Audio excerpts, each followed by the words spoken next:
एक समय की बात है, बनारस की एक गली में एक बूढ़ा आदमी भीख मांग कर गुजारा करता था। बनारस में वह एक चबूतरे पर बैठा आने जाने वालों को देखता रहता था, किसी से कुछ नहीं कहता था। जो भी उसे भीख में कुछ दे जाता उसे धन्यवाद वाली निगाहों से देखता रहता था। उसी गली से एक पंडित जी सुबह सुबह निकलकर गंगा स्नान के लिए जाते थे। जब पंडित जी जाते तो वह सो रहा होता। बाद में जब पंडित जी वापस आते तो वह वहां से हट जाता। पंडित जी उसके ठिकाने पर कुछ पैसे और प्रसाद रख कर चले जाते। वह बूढ़ा आदमी जब पंडित जी चले जाते तो जाकर पैसे उठाकर पास की दुकान से एक कुल्हड़ में चाय ले आता और प्रसाद खाकर चाय पीकर वहीं बैठ जाता। दिन भर लोग उसे कुछ न कुछ देते रहते थे। शाम के समय वही पंडित जी गंगा आरती में शामिल होने जाते और वापस आते समय उसके लिए खाना लेकर आते और उसके बैठने की जगह पर रख कर ढक देते।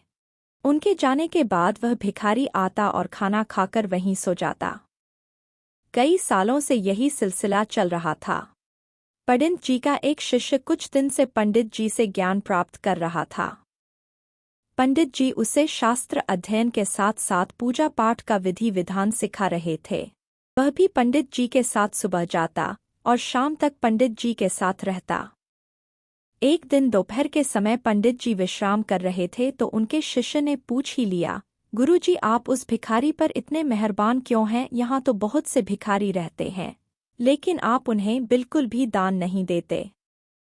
फिर इस भिखारी के लिए इतना कष्ट क्यों उठाते हो? पंडित जी ने जवाब दिया, मैं जब भी इसे देखता हूँ मेरा मन करुणा से भर जाता है। शिष्य ने कहा, नहीं गुरुजी आप मुझसे सच छिपा रहे हैं, यह आपको देखकर छिप जाता है। इसका क्या राज है? आज आपको बताना ही पड़ेगा। पंडित जी कहते हैं, अच्छा बहुत जिद करते हो तो सुनो। यह अपने समय में बनारस का बहुत बड़ा सेठ था। दिन रात पैसे कमाने में लगा रहता था।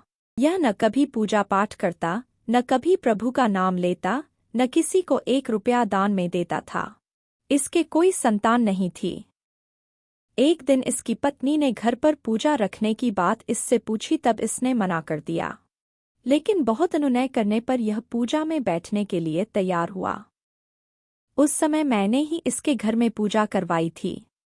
पूजा के बाद इसने न तो 1 रुपया दान किया न किसी को भोजन करवाया। मेरे साथ 4 पंडित और थे, जिन्हें बहुत बुरा लगा। वे अपना अपमान समझकर वहां से चले गए। पुत्र की कामना से की गई पूजा के फल स्वरूप 2 साल बाद इसके घर एक कन्या का जन्म हुआ।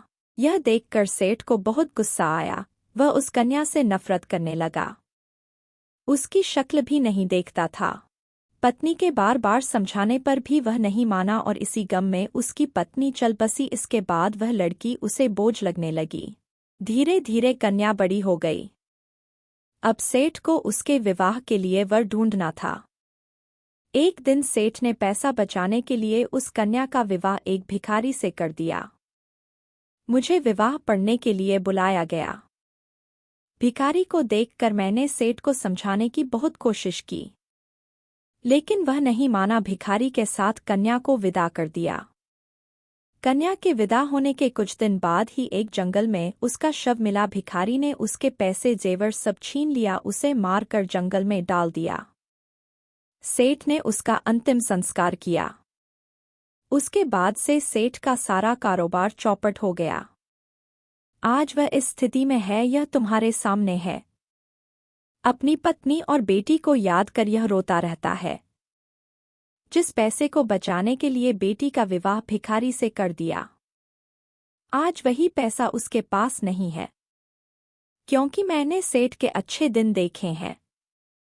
इसको राजा से रंग बनते देखा है। इसकी आंखों में पछतावा देखा है।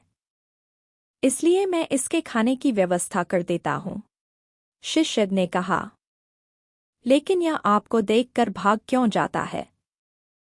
पंडित जी बोले, एक स्नेह का रिश्ता इसके साथ बन गया है। इसे लगता है जो भी उससे स्नेह करते थे वे अब इस दुनिया में नहीं हैं।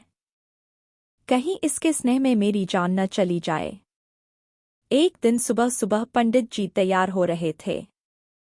तभी उस शिष्य ने बताया, गुरुजी, वह बूढ़ा भिखारी कल रात को मर गया। यह सुन